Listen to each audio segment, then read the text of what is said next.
Welcome again. It's always a pleasure to provide you some guidance with your legal questions and concerns. Today we'll be talking about the necessity sometimes to have an agreement to protect your intellectual property or your ideas, your contacts, and businesses. The most common agreement utilized for this purpose is what is known as NDA, or non-disclosure agreement. This particular type of agreement, to be valid or enforceable, has to contain certain information, such as, obviously, the parties involved. Usually you have a party that is the disclosing party, and then you have the receiving party. The disclosing party is the party that is interested in protecting the information that is being conveyed to the other side. We all encounter situations where you want to, perhaps in the terms of real estate, sell a property, and you have a contributing agent or broker in the transaction, and you want to protect your contacts, or you have perhaps an idea or a product that you want to have a manufacturer produce for you, but you want to make sure that the information, the R&D, the design, or the know-how doesn't leak into the market so somebody else could steal the idea of the product and profit from it. So these type of agreements usually have a life of about 1 to 2 years, and you should have the actual topic or product or contact that is the subject of the agreement. So sometimes people tend to make these agreements very general, but it's not.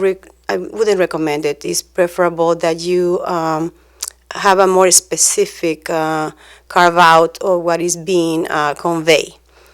The obligation of the receiving party has to be spelled out in the agreement, and usually is to protect it from leaking out, and that also goes to in the case of a company, that company has to be responsible for its agents and for its employees. So the information has to be protected, and so that's the whole foundation of the agreement. There are exceptions that have to be carved out from this type of agreement, and usually these exceptions are whether the information was already available out there, and so a third party will be able to access this information without coming from the releasing or party. And the other carve out is usually when there is a court order requiring that the information is released from the receiving party.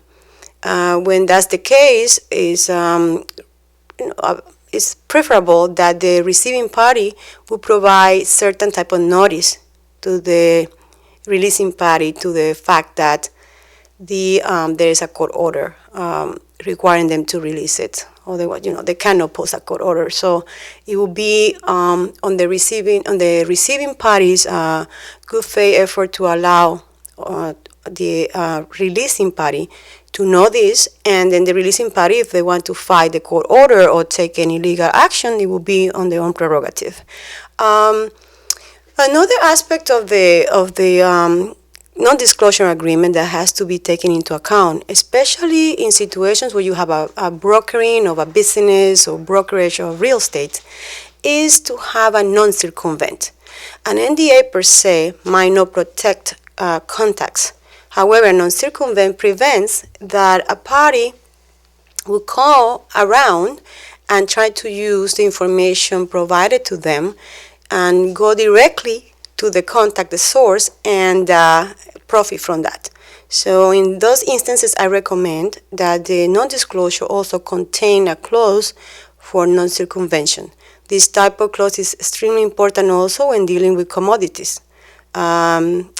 I also recommend that the NDAs, when they involve brokering of a business, also have some sort of delineation of sharing. If there's certain percentage being paid for the brokering of the deal, that should be included as well. Again, this is for instances when there's some sort of brokering being involved in the transaction. For agreement of this nature to be also enforceable, it's key to have the venue the forum in which these type of agreements will be enforced in the event there is a dispute or there is litigation arising from it. In the case of, it would be, let's say, Florida, in the Miami-Dade, or let's say Broward County, you will determine the state and the county where the case could be brought to. Again, it's normal for people to think that they could go online and they have all these boilerplate agreements and they could just download them and use them. However, one has to be very careful because a lot of these agreements do not cover, perhaps specifically, as I mentioned, the notion of a non-circumvent. And an NDA per se in that instance would not protect you. And again, if you have an invention, you might need some other language in there to protect your product. So it's always recommended that you obtain legal counsel. And in the event that you need anything, we're always here to help you, MG Law Firm, and you could contact us at 305-699-5291. And thank you very much for the opportunity.